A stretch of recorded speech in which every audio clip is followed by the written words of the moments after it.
Hola, buen lunes, bienvenidas, bienvenidos a Con Voz Propia, el primer programa de la televisión abierta que se ocupa de la agenda de género, y hoy en un día muy especial para nosotras en Con Voz Propia y muy especial para el mundo en general, porque se llevan adelante una enorme cantidad de actividades que comienzan hoy y seguirán hasta el 10 de diciembre y están relacionadas con este día en particular y en especial, el día en el que se lucha para terminar con la violencia contra las mujeres en todo el mundo. Y vamos a tener la fortuna y la dicha de charlar en un ratito nada más en nuestro living con Diana Mafía, nuestra compañera de Con Voz Propia, esta vez en el piso del programa, para poder preguntarle muchísimas cosas que queremos saber sobre este flagelo internacional, este flagelo mundial que tiene como víctimas a las mujeres. De eso estaremos hablando y también lo haremos con la complicidad, de alguna manera, de Vero Lorca, que como cada lunes llegará aquí, en este caso para que podamos trabajar algunos conceptos, pero ¿saben qué? No con sketch grabados, sino en vivo,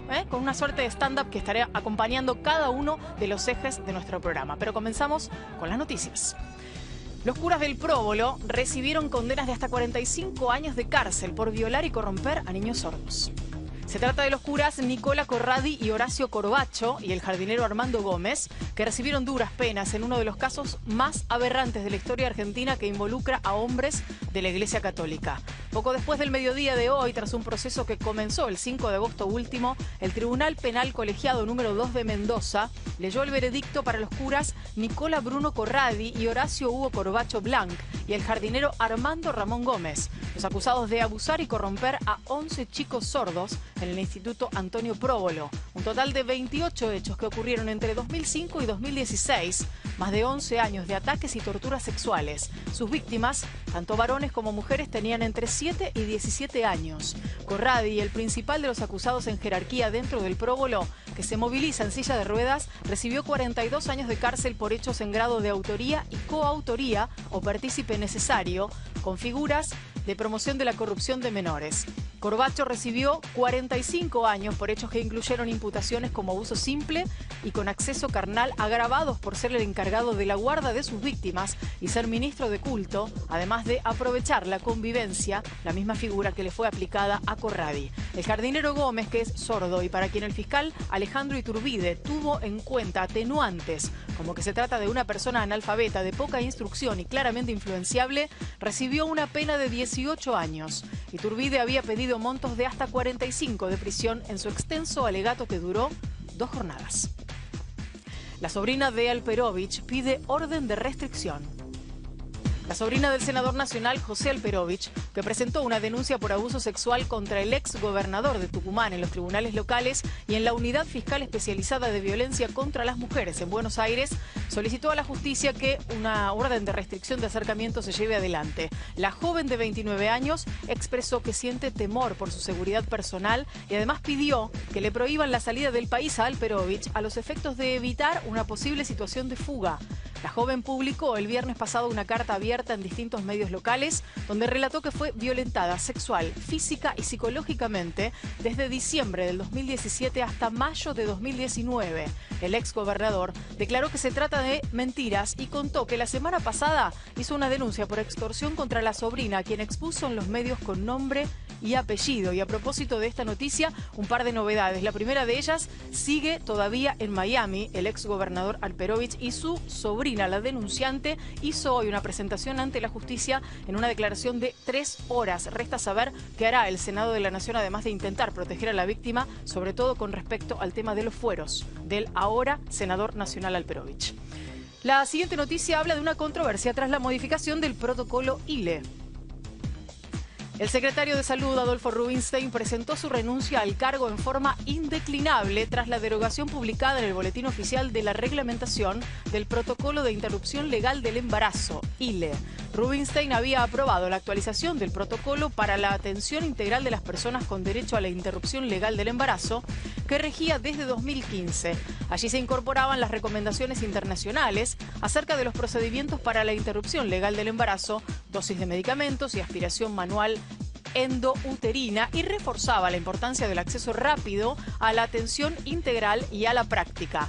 Dado que según el presidente de la Nación se trató de una decisión inconsulta, aunque es competencia del secretario de Salud, con el decreto 785/2019 rubricado por Mauricio Macri, el jefe de gabinete Marcos Peña y la ministra Stanley se dejó sin efecto la normativa. Por su parte, la titular del Instituto Nacional de las Mujeres, Fabiana Túñez, indicó que si bien el organismo no fue consultado, no se opone a cuestiones de fondo sobre su contenido. En esa línea, insta al jefe de gabinete a que arbitre los medios necesarios para garantizar la aprobación del protocolo que consagra derechos a mujeres, niñas y adolescentes, remarcando que las inconsistencias de forma pueden resolverse sin más dilaciones. La violencia en mujeres mayores no es visibilizada. Entre 2015 y julio de 2019 se contabilizaron 118 femicidios de adultas mayores, un sector de la población que sufre violencia física y psicológica, pero también sexual, de acuerdo a las denuncias realizadas al 144 entre 2017 y 2018, realidades que son invisibilizadas, aseguraron especialistas en el Día Internacional de la Eliminación de la Violencia contra las Mujeres. El Observatorio Nacional de Violencia contra las Mujeres del Instituto Nacional de las Mujeres, INAM, informó que entre 2017 y 2018, de los llamados realizados, el 5,8% tuvieron como víctimas a adultas mayores, es decir, de 60 años o más. Y de ese total, un 6,3% denunció violencia sexual. En el 36,7% de los casos, los agresores fueron las parejas y en un 15,5% las exparejas. La agresión de hijos representó un 22,1% y de hijas alrededor de un 5,3%. La violencia psicológica fue la más significativa, presente en el 95,6% de los casos, seguida de situaciones de violencia física, 54,4%, y de violencia simbólica, 43,5%. Y nos vamos a ir a recibir a nuestra invitada del día de hoy. Una invitada especial, como les decíamos, que es Diana Mafía. La vamos a recibir ya mismo. Hola Diana, ¿cómo estás? ¿Qué tal? Gracias ¿Cómo por estás? venir, gracias por estar aquí Un con gusto. nosotros. Un placer tenerte para hablar en este día tan especial y tan particular. Vamos a empezar contando por qué hoy es el día de la lucha contra la violencia de género. Es un día que se estableció en un encuentro feminista latinoamericano y del Caribe. El día que se eligió, 25 de noviembre, se eligió porque fue el día en que fueron asesinadas las hermanas Mirabal. 3 hermanas que ellas fueron asesinadas y sus parejas también durante la dictadura de Trujillo. Y esto nos pone un contexto latinoamericano y un contexto de violencia política. Y como vos decías al comienzo, es el inicio de 15 días de lucha contra la violencia hacia las mujeres. Y hablamos de violencia de género porque hablamos de las condiciones estructurales de esa violencia. Las víctimas son fundamentalmente mujeres, pero a diferencia de cualquier otro tipo de violencia interpersonal, en este caso las estructuras de desigualdad que existen entre varones y mujeres son parte del contexto que hace que sistemáticamente la enorme cantidad de víctimas sean precisamente ellas, y casi un 85%, y en el caso en que son varones muchas veces sean víctimas de otros varones o porque son niños. Es decir, que la edad, el sexo y muchas otras condiciones, recién se mencionaba la vejez también como una vulnerabilidad, todas esas son condiciones estructurales que hacen que ciertos sujetos vivamos vidas amenazadas por la violencia. Recién vos lo marcabas y lo señalabas muy claramente, pero es bueno que lo podamos volver a decir. Cuando hablamos de violencia de género, ¿no hablamos de violencia de géneros o sí? ¿Cómo subrayamos esta cuestión?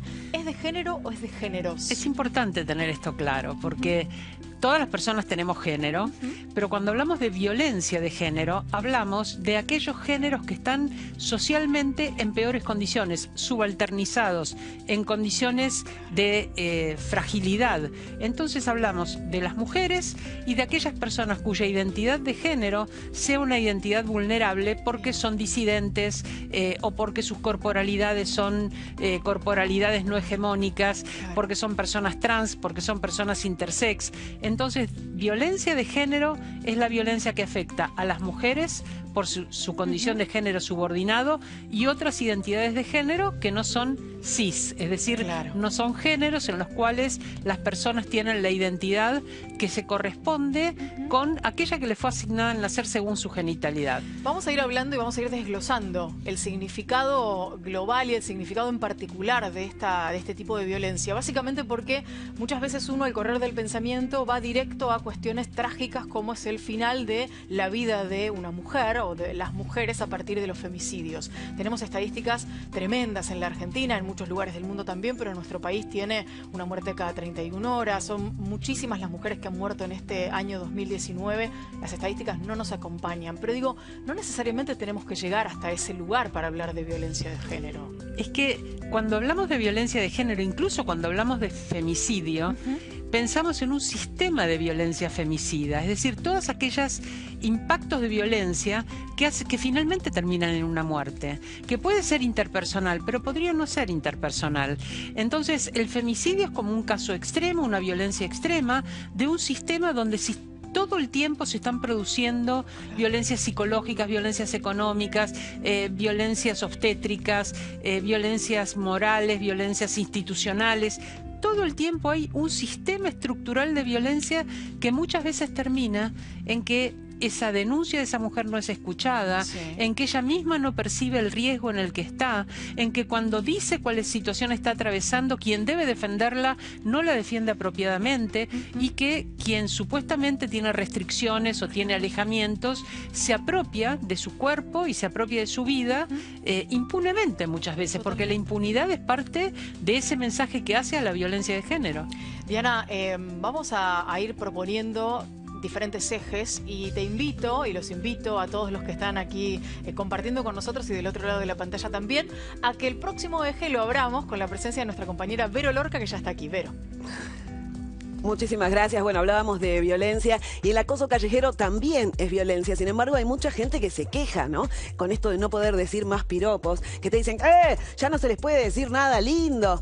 ¿Qué necesidad tenés, Rodolfo, de estar parado en una esquina a los gritos, ¿no? Diciendo, qué bien te queda esa pollerita, morocha, qué linda saliste hoy, rubia. ¿Qué sos? Jurado del bailando, ¿no? Porque en general tiene esto, capaz que ellos se imaginan cuando se acercan que nosotros vemos a Brad Pitt, pero no, en realidad vemos a Jason con una motosierra al grito de te parto en 4, mamita. Y están los que te dicen, pero con el feminismo no se pierden cosas como la caballerosidad. Decís, ¿qué son? ¿Cómo no lo vimos venir, no? ¿Qué importa que ganemos el 27% menos, que tengamos menos oportunidades o que el aborto sea ilegal si vos me vas a abrir la puerta del auto? Claro, era eso. Impresionante lo de Vero, siempre dando en la tecla con muchas cosas, varias de las cuales vamos a estar abordando con Diana, pero quiero empezar por el tema de la autonomía del cuerpo, ¿no? De mi cuerpo, mi territorio, y esto que contaba recién, que es, podríamos decir, el inicio de lo que sería el abuso sobre los propios cuerpos en estos términos, ¿no? Sí, es muy común que suframos acoso, no solamente en la calle. Muchas veces la forma de transformarte en un objeto de contemplación estética te saca del lugar de interlocución en el que estás. Yo fui diputada y muchas veces me pasaba en una discusión política que me dijeran algo que aparentemente era un piropo, como dice Vero. Entonces vos sos una amarga, las feministas somos unas amargas porque te dicen qué lindos ojos y vos en lugar de decir, ay, gracias, lo que haces es decir, mira, te estoy hablando del proyecto que estamos discutiendo. No mira, te voy a poner un breve ejemplo que me parece que viene muy a tono. Ayer una amiga justamente contaba, y lo hacía en las redes sociales, que en un primer trabajo muy importante como periodista, el periodista hombre que la presentó ante sus colegas, que eran todos hombres, dijo, la periodista más linda de la ciudad de Buenos Aires. Nunca habló de sus capacidades. No habla de sus méritos. E incluso, a veces lo que se ocultan no son méritos, sino que son aspectos siniestros. Pensemos en la persona que en este momento está ocupando el poder en Bolivia. Es una mujer. Así y la es. comparaban con Angelina Jolie. Entonces decían la Angelina Jolie de Bolivia.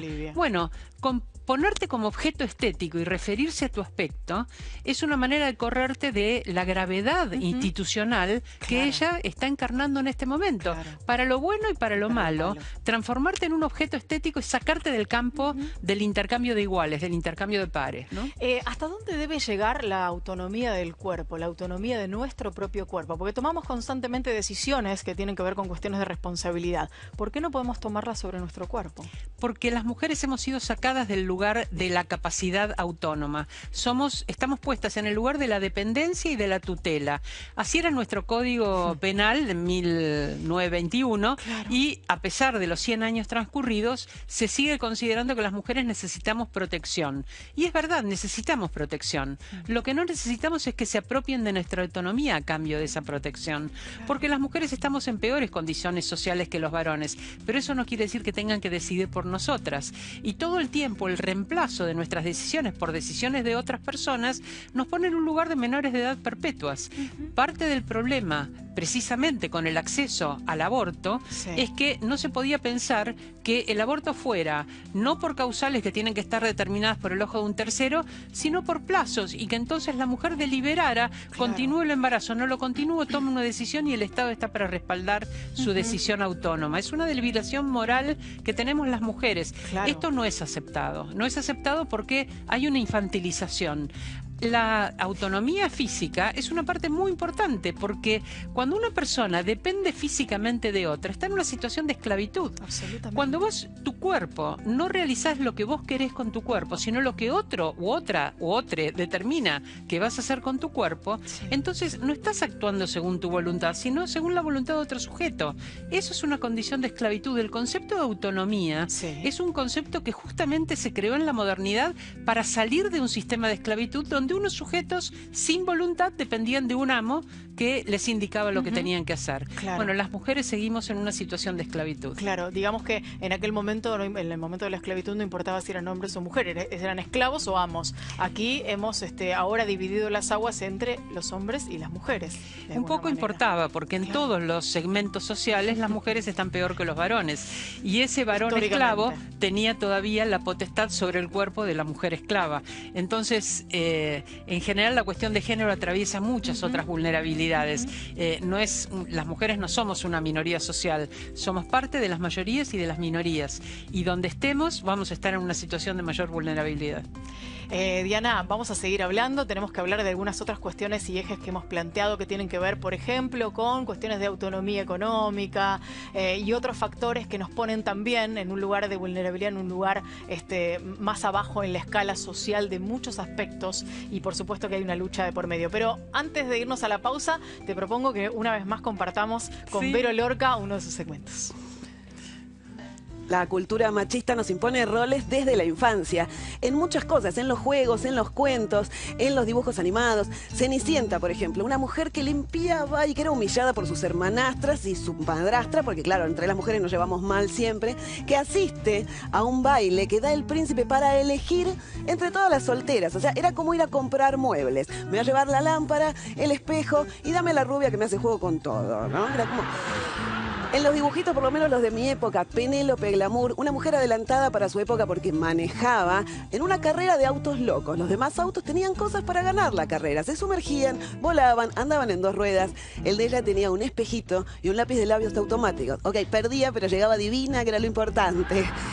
Y los cuatro fantásticos que me indignan. 4 humanos que viajan al espacio, chocan con una tormenta cósmica y adquieren poderes. Uno es de elástico, el otro es de piedra, el tercero es de fuego. Y ella es invisible. Puede pasar por delante del televisor y no te molesta, vos podés seguir mirando el partido, no te jode. En el próximo bloque con otros temas, con otros ejes, Diana Mafie y por supuesto Vero Lorca. Nosotros hacemos una pausa muy breve y ya regresamos.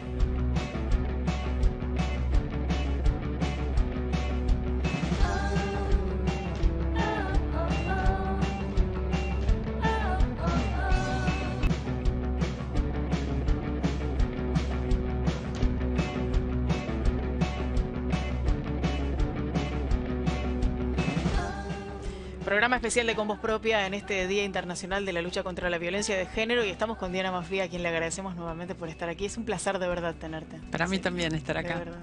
Otro de los ejes que planteamos para que podamos compartir estos conceptos es el de autonomía económica, ¿no? Un término que parece muy grandilocuente, pero que de alguna manera está compuesto por cosas muy de todos los días, de cada una de nosotras, ¿no? Absolutamente. Tenemos que pensar que la autonomía económica significaría poder poder bastarnos a nosotras mismas con el producto de nuestro trabajo. Pero resulta que una parte muy importante de nuestro trabajo no es asalariado, es lo que llaman trabajo invisible o doble jornada, el trabajo doméstico asignado por estereotipos de género a las mujeres. Entonces, ya en el momento en que nacemos, Ángeles Durán, una socióloga y economista española, dice que nacemos ya con una hipoteca de tiempo, porque en realidad, por ser mujeres, un tercio de nuestro tiempo va a estar ocupado en reproducir el trabajo de otras personas y también nuestro trabajo, porque cuando los varones trabajan, las mujeres hacen las cosas de la casa como para sostener y recuperar esa fuerza de trabajo.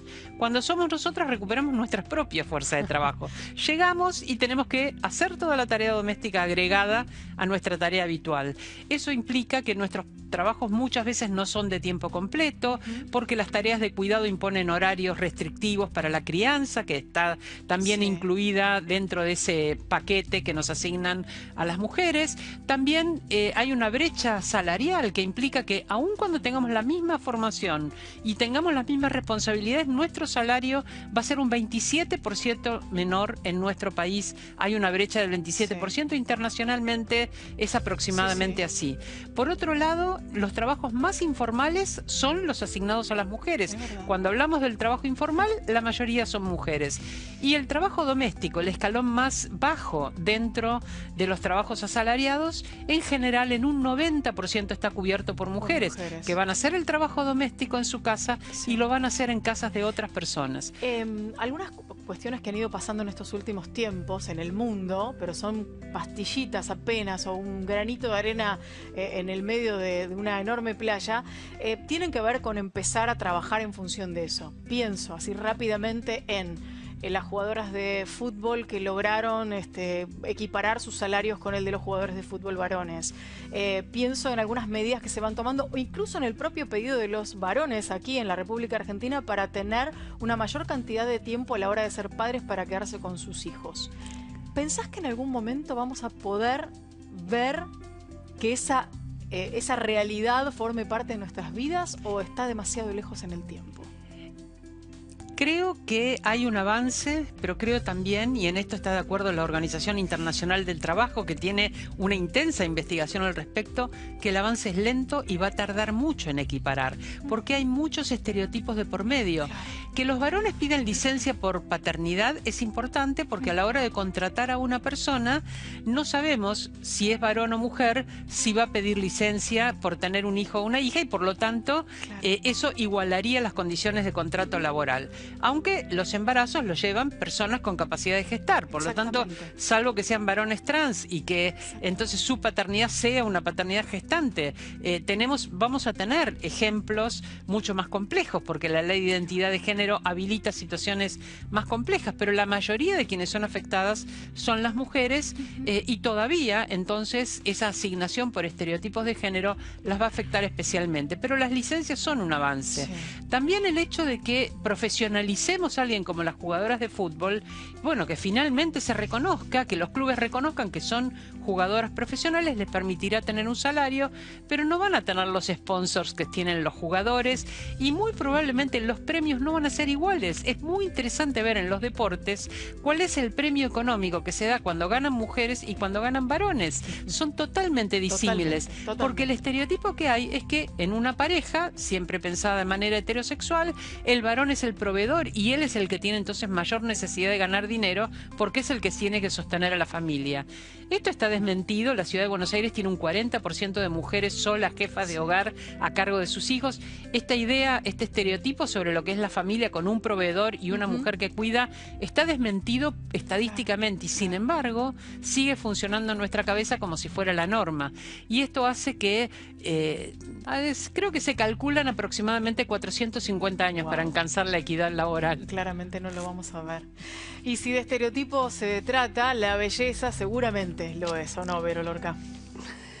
la belleza y el tema de lo que hablaba Diana, de la relación con un otro. Estás en una relación en pareja, heterosexual, y no sabes cómo presentarlo a él. Porque ellos la tienen fácil, dicen mi mujer y listo. Y vos decís, novio no es porque ya vivimos juntos, marido tampoco porque nadie firmó nada, compañero suena hippie o peronista, pareja suena gay, se presta confusión. Si yo a esta altura digo mi chico, la gente espera que entre con un pibe de 8 años.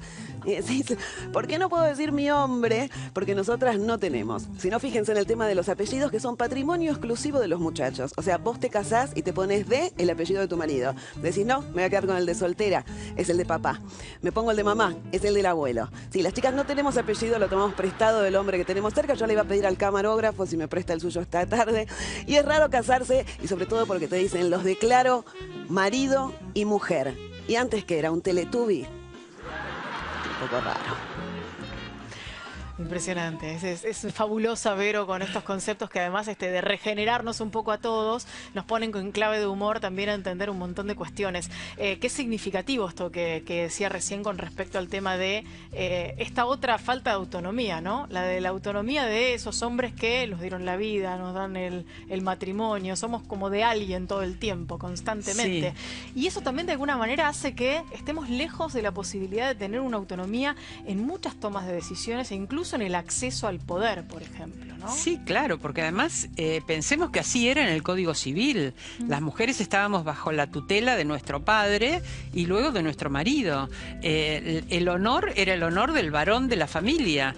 E incluso cuando éramos violadas, la restitución del honor era que el violador se casara con la mujer y con su víctima, con lo cual, como ya íbamos a llevar supuestamente su apellido, entonces ya el honor era del apellido del violador y el padre se desentendía de tener que cuidar el honor.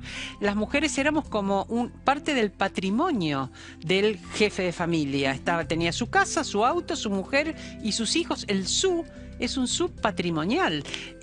Este estilo de funcionamiento, no solo en las parejas, sino en las estructuras sociales, hace que efectivamente no tengamos autonomía a la hora de las decisiones. Este año hemos tenido un año electoral, el debate electoral nos tenía muy tensas y muy tensos y muy tenses, sí, esperando a ver quién se aliaba con quién, cómo armaban los frentes. Ahora lo que veíamos haciendo estas negociaciones eran solo varones, con la excepción de la expresidenta y 2 o 3 figuras que tenían algún peso específico. Pero que no estaban en esos debates. Pero que no eran consultadas, claro, que no eran parte del mecanismo de consulta. Las mujeres luego vamos a ser puestas en los lugares mínimos indispensables para que la lista cumpla con sus condiciones. Yo creo que hay todavía en política una deuda enorme. Hoy, 25 de noviembre, vamos a salir a las calles con paraguas seguramente porque llueve mucho y recordaremos que hay un senador que acaba de ser acusado por una violación y que el modo en que se tramita esto en el mundo político no es el modo en que lo sentimos nosotras con la gravedad que consideramos también una gravedad política, porque para nosotras eso íntimo, eso personal, esa interacción, ese abuso de poder deberá demostrarse si existe o no existe, pero es una altísima falla de relaciones de poder que para nosotras son políticas. Y sin embargo la reacción que encontramos es una reacción formal y de evitar corporativa. Entonces yo creo que hay muchas cosas que efectivamente pesan en el momento de hacer valer nuestras libertades. Nuestras libertades están condicionadas por esas relaciones de poder.